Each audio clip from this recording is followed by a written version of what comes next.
Good morning, hello and welcome to Avyan IAS Academy. Today we will be talking about the syllabus, second part of the UGC NET syllabus, which will begin with poetry. In our last class, in our last video, we had dealt with the other two modules, that is the drama and your novel module. So now we'll come to the poetry. So as soon as we talk about poetry, remember that we are talking about poetry all across the globe. So now it is no longer classified as according to British, American or Commonwealth literature. However, we are taking all of it together under the larger rubric of the genre poetry.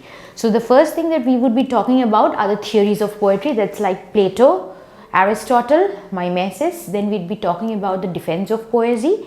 Then we'll be talking first we need to get introduced to the very few, not few exactly, there are some number of theoretical works which are based on poetry, and they would also be coming under our non-fictional prose. So non-fictional prose as a separate unit isn't something huge or great. It is like mostly the theoretical introductions or the theoretical understanding of this the other genres of literature like poetry, drama, short stories, all of those. And also there would be one or two very important short stories which we would be looking at. So for the poetry, then we would be talking about Apology for Poetry, Sidney's Apology for Poetry. We would also be talking about the Introduction to Biographia Literaria. Then we would be talking about Hamlet and His Problems, written by T.S. Eliot. We would be talking about the manifestos of the poets, like the Surrealist manifestos, the symbolisms of poetry. Remember this, we have to get to, for any reading any genre of literature, it's important that we get to know about a solid understanding of how they began, when they began and why they began. And of course, reading the history of those places from where the poetry originated or the older forms.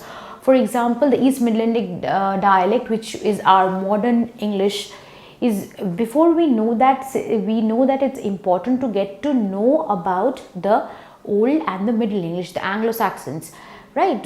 Not that usually we get a lot of questions from Old English, but it is important for us to know about some of it, because that's the basis of it, like the Seafarer, the Wanderer. These are the two very important Old English poems, which it's better that we read it. But the syllabus, although it in the earlier syllabus they had claimed that it begins from Old English, still it would do great help if you all could read, I mean, the short poems, you all could just try reading and going through it once.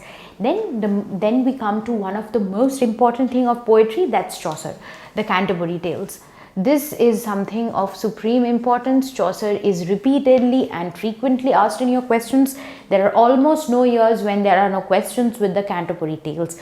And most importantly, a few of the tales, like your Nun's Priest Tale, the Pardoner's Tale and the Prologue. The Prologue is of great importance. I mean, a lot of your questions can be answered if we are very thorough about our prologue. Then we talk about the Pious Plowman, and then we'll talk about Pearl, and also Sir Gawain and the Green Knight. That would be mostly, I mean, we need to get acquainted about all the four, that's around Pearl, Patience, all those. And then we would also have to deal with Gawain and the Green Knight and the Arthurian legends. Then we could then as soon as we come to the Elizabethan module, there would be Elizabethan sonnets. There would be a number of sonnets that we would have to deal with in the Elizabethan page, in the Elizabethan part. So the next would be, for that we would talk about Shakespeare, we would talk about Marlowe, we would also talk about the metaphysical and the Cavalier poets. The metaphysical poets are, remember, quite important, and the metaphysical poets they probably wouldn't have been that important had Eliot not written his essay on the metaphysical poets. So when we are trying to read about the metaphysical poets, it's very important that along with Donne and all, we read about Eliot's essay on the metaphysical poets. Then we'll come to John Milton, his Paradise Lost. and the L'Allegro and the Penserosa, the twin poems of John Milton. And then we will talk about, remember, Dryden. Then we will come to the Age of Restoration, that's MacFlecknoe, Dryden, and of course Locke. The Rape of the Lock, it's of supreme importance. Questions also keep getting asked from this part again and again. Then we will have the pre-romantic, then we'll talk about the pre-romantics. Or do not take this as a final understanding of your syllabus, but these are the few important things which, after analyzing the question papers, we have found that have been repeatedly asked over the past few years. And remember, questions, you will not really see questions getting repeated that way, but you will see questions being asked from in and around the same authors, the same work of literature, but do not expect the same questions to be repeated. Like, since literature is so vast and it's so huge, there's no need to repeat questions. And of course, since we are always adding on to the canon, and so the idea of the canon has already changed quite a bit, and we no longer, had we been following the proper English canonical literature, Kipling would have been very important for us. But well, the author, whoever he was, whatever he was, we don't really consider him to be very much a part of our syllabus right now. So then we would be talking about the pre-romantics, that's Blake, and then as we come to romantics, we will be talking about the early romantics, as well as the modern, the later romantics. The early romantics would be Wordsworth and Coleridge, and the later romantics would be Keats, Shelley and Byron. So there would be the detailed explanation on, because the romantics, they would be mostly, we will be studying them through poetry, so we'll do a separate lecture on, as we would be taking up module by module about all these, we'll be doing it later as and when we need it.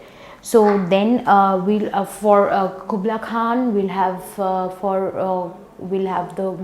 Frost on Midnight, we'll have Christabel, we'll have the Rime of the Ancient Mariner and poems of this sort. And for Wordsworth, we'll have Tintern Abbey, the Preludes, all these. And for Keats, Shelley and Byron, we would also be dealing with it later, because there are a number of poems that we have to talk about when we deal with them. Of course, Coleridge is of supreme importance. That is a very favorite part of the question paper setters. Then we'll talk about the metaphysical poets, Marvell, George, then Donne, Vaughan, and it is very important to find out about the metaphysical conceits when we are reading the metaphysical poetry. Remember something, questions nowadays, there was once upon a time when the questions were large and descriptive, and we had to write descriptive answers. Probably the question paper, if not, I couldn't say it was easy, but it was a lot more doable sometimes, because when those kind of questions were asked, the cutoffs were also very high at the time. But not that the cutoff is going any lower now, but now, since they are asking, we have moved on from a descriptive module to a objective module of the question paper. It is much more easier for the question paper setters to test you on a variety of topics, because you can always be tested on more number of things when we are moving on to the objective part. Then we would be talking about the modernists. As soon as we come to the modernists, we would be talking about the very few important poets would be your sorry, then we would be in between, sorry, I missed talking about the Victorians. The Victorians, since they were mostly punctuated by the novels, we sometimes do not, in fact, many of us might not be very aware about the fact that Hardy had wrote number of poems, and they are important. And other than that, we'll also have Browning, we'll have Mrs. Browning.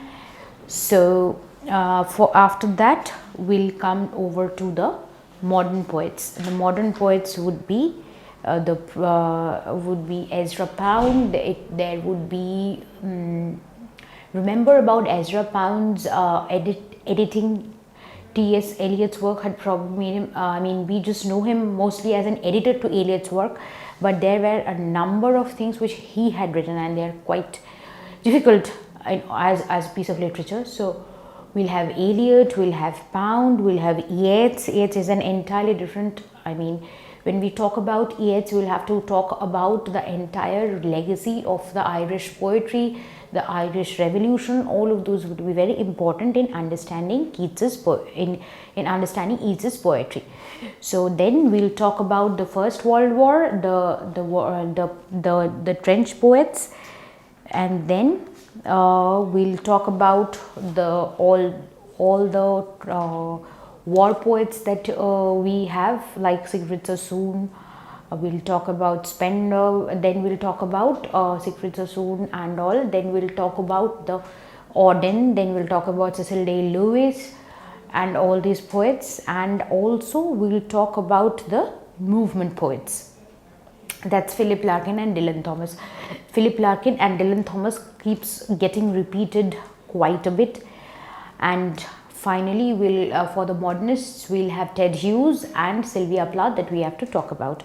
And when as soon as we move from the British part, we'll go to the European part. We'll have Baudelaire as a favorite, then we'll have Rainer Maria Rilke as another of the important as one of the important European poets. And other than that, we'll separately take up from the Commonwealth part, that would include India as well, of course. And also Indian writing in English, since that's a separate part in the module. In fact, now it has become even more pronounced. English in India, that is what they call it now. So that would be one part, and then there would be poets from New Zealand, there would be poets from your Australia, and we'll also have to look at some of the African works. So that would be a very rough idea about our poetry module. Now when we talk of the non-fictional prose, as I told you earlier, it's nothing very separate. It is mostly about the explanations of the theory part of before we begin with every genre. That's like we would have a few of Bacon's essays, we would have an understanding of those. Then there are a few short stories which might be important for Hector Hugh Munro, like writing under the pen name of Saki, his stories. Then we would have Catherine Mansfield Fly. Then these are a few of the short stories. Then for essays, we would have Edison and Steele. And for the romantics, as I've already told you, the preface to all those important sets of poetry like Biography Literaria, your preface to the lyrical ballads, all those would be very important, because understanding them is supremely important before you understand their poetry. Then we'll also have to look at Shakespeare's criticism by people like Coleridge, Hazlitt, Lamb, and we'll also talk about the other Shakespeare critics. Most importantly, every age after Shakespeare has looked at him in very different ways. So getting to know about their ideas on Shakespeare would be very important as a part of the non-fiction prose. Now we come to the language basic concepts, theory and pedagogy in use. This previously was known as the ELT, the English language teaching part. This is about the structural parts of it, using English as a second language. These are like you will get questions on the use of the mother tongue, the different, and this particularly has become very important now, because along with the revised new educational policy of 2020, this becomes important because of we are now continuously harping on the use of the mother tongue repeatedly. So the L1, L2, that's the mother tongue, and the other second acquired language. These concepts would be very, quite staccato maybe, but this is quite a scoring part, because questions from here, they keep on coming. There has never been years when they do not ask questions from these parts. That is one part. And then we come to the unit 6, when it's English in India, history, evolution and futures. This is apparently a new addition, but let me tell you, this is nothing new. we always had this part. It is like just that it's better that they have fleshed it out as a separate unit. So when we have to talk about some part of it was already dealt when we were talking about the commissions and committees, which you will be doing for your paper 1. So this part of the syllabus would be beginning exactly from Macaulay's Minute, like since the Wood's Dispatch, the Macaulay's Minute, all the commissions and the committees, and with specific reference to the part where they talk about the English education. And of course we will now talk about the addition of the new educational policy. So this part is kind of a crossover between your paper 1 and paper 2. There would again be a crossover in one unit when we have to take up research methodologies also in the English paper. So we'll come to that later. Then we have a new addition, that's the cultural studies. However, cultural studies are nothing, I mean, they are not something path-breakingly new that has come up, but the cultural studies were there in the theories, but we are here more specifically talking about the cultural phenomena of the 1950s, 60s and the 70s. And then we'll have to talk about like the mall culture, the various, I mean, what we know, popular culture would be a very important part of the cultural studies. We could refer to Ziauddin Sardar's book and his 5 classifications. That is part of the cultural studies. We would need to know the term, who coined it, when it was used, and since when it has been used. So the popular culture, I mean, the moment they talk about popular culture, they expand your horizon of the syllabus to a much larger part. As you all might know that literature is not just anything could be a text, right? So since anything can be a text, even, I mean, if you all might know that the Nobel Prize in 2016 was won by Bob Dylan. So if he could have won the Nobel Prize for literature, that itself talks about the fact that the ambit of literature has been expanding and will keep on expanding. So popular culture would, the cultural studies would talk a lot about the popular culture. And then we'll come to the next part of our syllabus, which would be the research method. We'll be talking about the literary criticism. Unit 8 would be literary criticism. Unit 9 would be literary theory,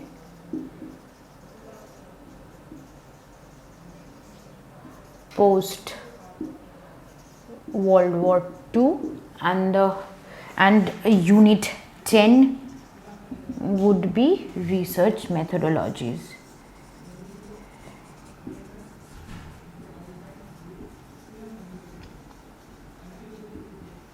So as soon as we come over to the part of literary criticism, you can see that they have actually divided it into 2 parts. That's pre-1945 and post-1945. So the clear division between the structuralist and the post-structuralist. So when we are talking about literary criticism, remember that they will not actually go and ask you questions like who made this theory and what was the exponents. They can of course ask that from the subparts, but questions wouldn't be like very flat on your face like who wrote this theory, who did this theory. That's not how, but probably the idea of trying to use this literary theory it would be literary criticism. Understand that we have to read the texts according to the particular lenses of these theories. For example, if you look at a text like Frankenstein, which we could look at with a number of literary theories. We could look at it through the post-colonial lens, we could look at it through the feminist lens, we could look at it through eco-criticism. Mind you that feminism and eco-criticism are the theories which are so much in use now, along with the post-colonial theories. So we can certainly expect a few questions from those. If we start talking about theories, we'll have to just go back to as much as the beginning of our with Russian formalism, new criticism, new historicism. All those would be covered under these theories. And then we'll come to structuralism and post-structuralism. Remember, people like Barthes and Derrida, their importance never keeps getting lesser. They keep on increasing more and more in their importance. Barthes is someone who is both a structuralist as well as a post-structuralist. He had theories for both the sides of it. And then we would be talking about Derrida and deconstruction. I hope that most of you know about the fact that studying literature, how important Derrida has been. Derrida is a post-structuralist, and questions keep on ever and ever coming again and using Derrida, the Derridian and the Foucauldian lens. Foucault is always a favorite of the question paper setters, so those were just a few theories which I could name. And then the feminist theories, then we would be coming, slowly and gradually would be coming to the 21st centuries.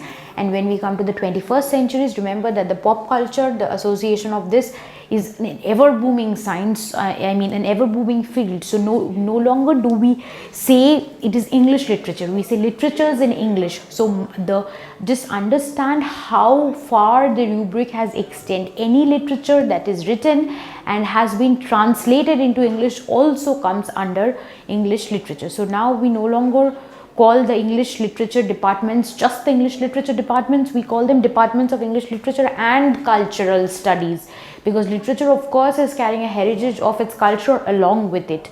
So as you might understand that it's not just the renaming of the English departments all across the world, it is also that we are expanding our horizons, and so are our question paper setters, and so do you have to. So now we'll end with the final unit of the syllabus, that is the research methodologies in English. The research materials and methodologies, they, as you all already might have figured out by now, that they are a crossover between the first paper and the second paper. So if you're reading it for the first paper, that would do quite a bit of your task. But other than that, there would be a few important things which we would be needing just for English literature. So those would be dealt when we will be talking about English literature syllabus, the English literature methodologies in general. So there are a number of books which we can follow for that. So this was mostly about your syllabus, but time and again I would go on and saying that this is nothing can give you a comprehensive syllabus of literature, because literature is vast, expanding and ever increasing. There is no end to its increase. So now let me quickly sum up of all the modules that we had done for in the last two, and this video and the previous one.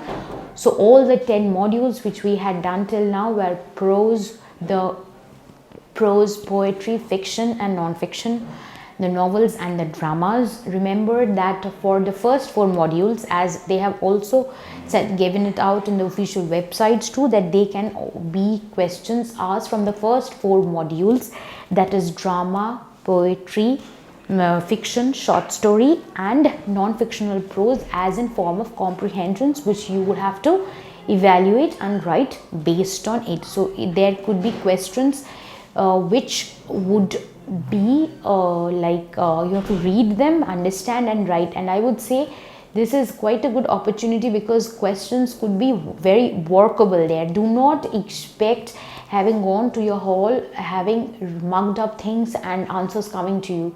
Those question papers are extremely analytical these days, so you have to sit there, analyze and then try and answer them. And then the next part would be about the concept of English language, rather English in use, the pedagogical use.